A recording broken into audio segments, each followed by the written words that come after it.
I mean, I think Nelson Mandela matters to this country both symbolically and substantively.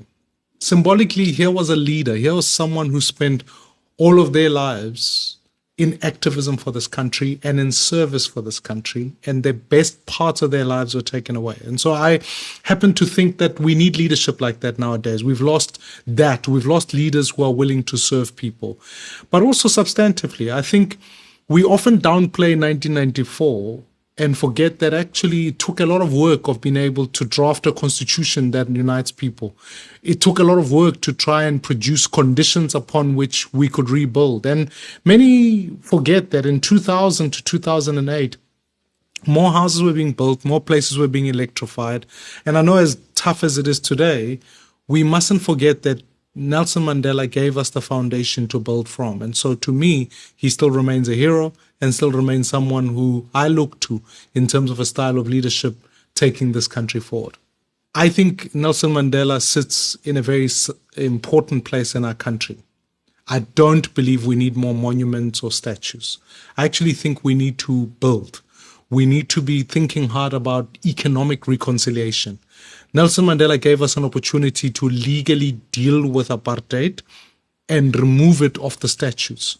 Now we need to ensure that its legacy is destroyed forever. And the first job that we've got to do is not more statues, more monument. What we need to do is focus on the economy. When people are not working, they can't enjoy the benefits of freedom because a hungry person cannot claim freedom. Furthermore, when we look at our economy, in that we don't have one economy, we've still got many South Africas. In fact, legacy, spatial legacy is still with us, economic legacy is still with us.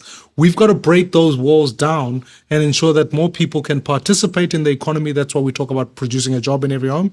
But more seriously, we need to make sure the education of our kids still does not resemble any of what Verwoerd dreamt of, in that we need to give a skills pipeline where the circumstances of your birth do not determine the kind of education you're going to get. So let's make sure all kids in this country can not only pass at over 50%, but get the best education this country can offer for all kids in the country. Nelson Mandela, to me, reminds me of what leadership is. He reminds me of, in fact, for me, one of the greatest moments I think about Nelson Mandela is the loneliness of being able to dream of hope in the middle of a prison. And furthermore, being able to walk out of that prison and not only, as President Barack Obama once said, free citizens, liberate, but also free the prisoner, the person who put them in jail. So to me personally, I'm a South African who wants a non-racial country, who wants a race where all races can work together in a harmonized manner. So that's what Nelson Mandela means to me personally, and he makes it possible for me to believe in that, and that he represents a generation of so many people like Martin Luther King, the history of so many who have fought for this. I would pray and hope that we can continue their legacy going forward. I think that position is absolute nonsense. I think anyone who thinks Nelson Mandela sold out is missing the challenge of leadership. Leaders don't get everything 100% right. Naturally, what leaders do is they do what's best in the circumstances presented to them. In contrast to bloodshed, war, and creating vengeance, he chose reconciliation. In the space where you had an authoritarian regime, it would have been tempting to create another one, yet he created a democratic state. So, to me, he gave us the opportunity to be free. Nelson Mandela could never have freed us. In his words, he gave us the freedom to be free. I think those who are failing and betraying this country are those today who are stealing, looting away. They are creating conditions where we cannot be free. Those who fail to see that the Constitution gives them an opportunity to build on from there without constraint, those are the ones betraying our country. And so to young people out there today, yeah, sure, we're not perfect. Nelson Mandela could never have been perfect. Our transition was not perfect. But our job is to carry on from there, not to rather cancel off what 1994 was like.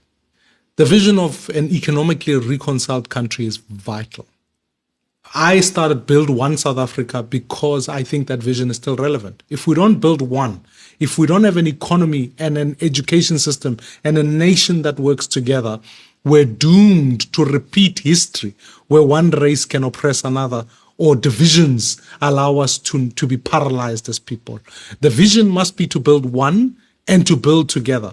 So I'm asking Black, white, Indian, colored South Africans, let's work together to make sure those who are left out can be included in a nation that works together. So to me, that vision isn't just kumbaya, let's hold hands. It's an economic vision.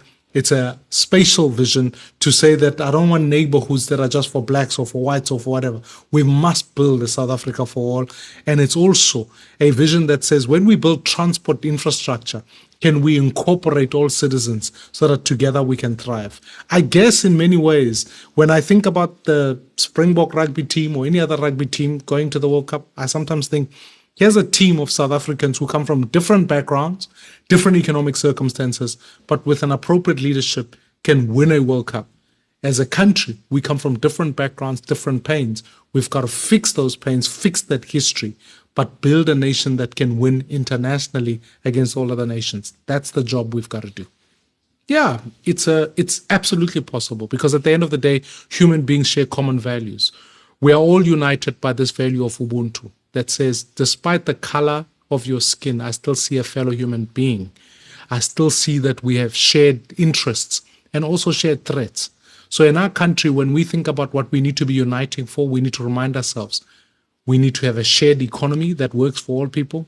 We have threats of criminals. Criminals don't discriminate. Crime is affecting all citizens in our country.